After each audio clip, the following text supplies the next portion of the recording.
Afinal, o que seria Stick to the Plan? O que seria, Sandro, Stick to the Plan? Nada mais é que siga o plano. Muito bem, pessoal, siga o plano. Acompanha a gente aí, gruda o rostinho na tela e vamos entender isso aí hoje.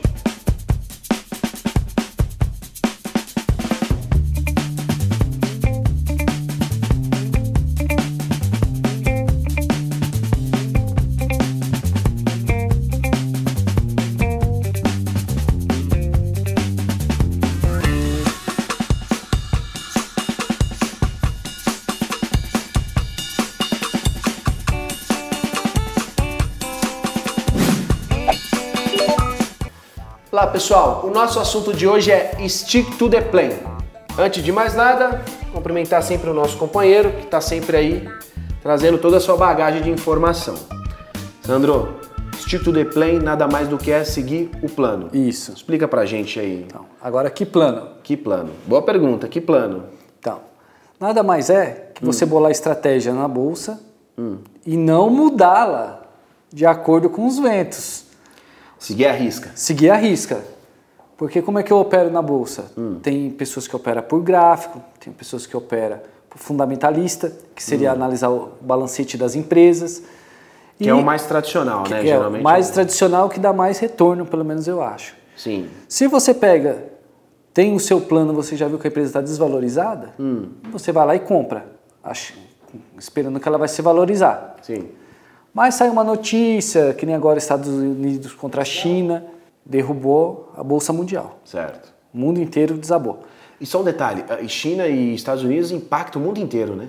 Principalmente Estados Unidos, a China por ser a maior potência, Estados Unidos por causa do dólar, certo. Que é quase a moeda mundial, a mais pesada. Então você entra no papel, os dois entram em conflito, a Bolsa cai 3%, seu papel desvaloriza 3%. Certo. Se você se apavorar e vender, passa 15, 20, um mês, 15 dias, um mês. Certo. Os Estados Unidos faz um acordo com a China. O que acontece com o papel? Sobe. Sobe. Certo. E você saiu com 3% de prejuízo porque você não se manteve ao seu plano. E qual que era o seu plano? Manter. Comprar a tal valor e vender a tal. Só que naquele momento a Bolsa não fez o seu plano. Então você tem que seguir ele à risca. Tá, e quando a gente fala seguir um plano, quer dizer que a gente monta assim uma espécie, podemos dizer, um cronograma, assim, sei lá, uma planilha? Eu vou te explicar como eu faço. Eu tenho hoje 4 robôs operando, 4. Cada um opera com uma estratégia diferente. Você? Eu. Esses robôs, você que desenvolveu? Eu que programei. Certo. Então vamos pegar um só como exemplo.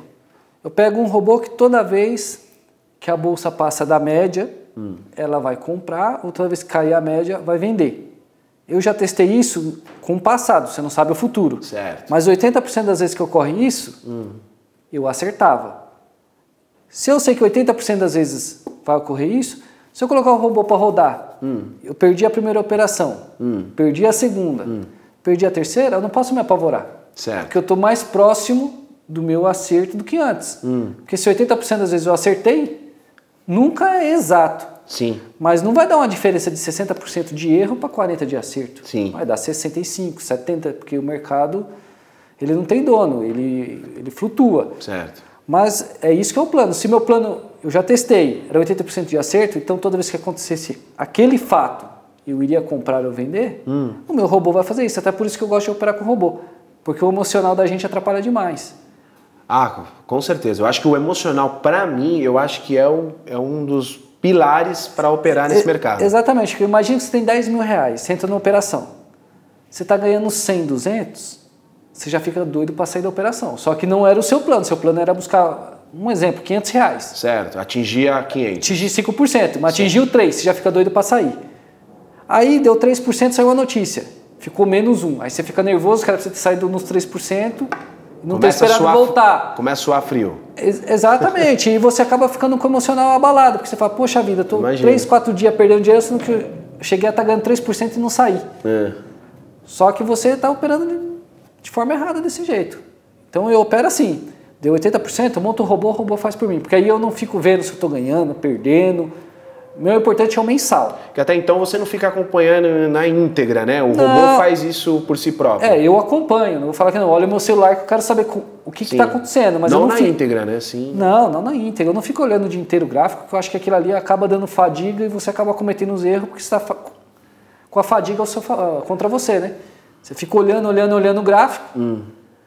Começou a cair um pouquinho, você fala, vai desabar, eu vou apostar na queda. Aí o negócio volta, você toma um prejuízo. Não, imagina. E o robô não tem isso, ele vai fazer o que for programado. Imagina, né? Porque, como eu te falei, eu acho que um dos pilares, assim, que para poder trabalhar no mercado financeiro é trabalhar o emocional. Exatamente. Então, o stick to plano nada mais é que isso. Você montar um plano e seguir ele à risca. Que é igual a pessoa que opera gráfico. Certo. Eles colocam uma linha, aqui é resistência e suporte. Quando romper, eu vou comprar ou vender. E só vai fazer aquilo quando romper aquela linha, não pode fazer antes. Muito bem, Sandro. Então, stick to the plan nada mais é do que seguir o plano à risca. Nem uma vírgula nem para a esquerda e nem uma vírgula para a direita. Exatamente. É isso? Nos bastidores você estava falando para a gente aqui, tem uma pergunta interessante aí que você achou legal mencionar, né? Exatamente. O Carlos lá do Rio Grande do Sul, ele mandou uma pergunta para mim no meu celular. Certo. Se eu operava por análise gráfica. Se você opera por análise gráfica. Isso. É isso? Exatamente. Eu não opero por análise gráfica. Certo. Por quê? Eu já tentei fazer isso no começo e os meus resultados não foi satisfatório. Tá, quando a gente fala operar por análise gráfica é ter todo um estudo complexo pelos gráficos. Exatamente. Só que o gráfico você está estudando o passado. Certo. Você não está estudando o futuro, você está estudando o passado. Certo. Você está prevendo que o que aconteceu no passado vai acontecer no futuro. Sim. Essa é a análise gráfica. Tirando uma base, uma referência. Né? Exatamente. Então tem muitos indicadores, muitas ferramentas que dá para você usar para operar análise gráfica. Certo. E eu acho muito cansativo você ficar o dia inteiro olhando gráfico, usando indicador. Então eu não opero assim. No teu caso, você opera como então? Eu opero buy and hold e opero por estatística. Eu pego um robô, se vai... Um exemplo, que nem eu acabei de comentar. Vamos supor, se o Bolsonaro fala A, a bolsa sobe 90% das vezes. Se ele falar B, ela cai 70% das vezes. Toda vez que ele falar B, eu vou apostar na queda. Certo. Se ele falar A, eu vou comprar. Certo. Por estatística, simples assim. Então eu não fico olhando gráfico, nada, e meus robôs fazem a operação e também tem prejuízo, não vou falar que não tem. Sim. Só que você ganha muito mais do que perde devido a essa estatística. E eu olho o mensal, nunca olho o diário. Então, esse então é um método que você trabalha, né? É um método que eu trabalho que tem dado certo para mim. Sim. Maravilha. Então, aproveitando aqui, deixa eu complementar com mais uma pergunta aqui que eu peguei aqui no grupo aqui, que eu achei interessante também para a gente sempre ter esse diálogo aí de perguntas e respostas aí. Você mandou uma aí do Cláudio, como é que é o Cláudio? Cláudio do Rio Grande do Sul. Tá aí, Cláudio, tá aí sua pergunta aí respondida aí. Beleza? Rogério Torres de Pernambuco diz o seguinte: para que serve aluguel de ações?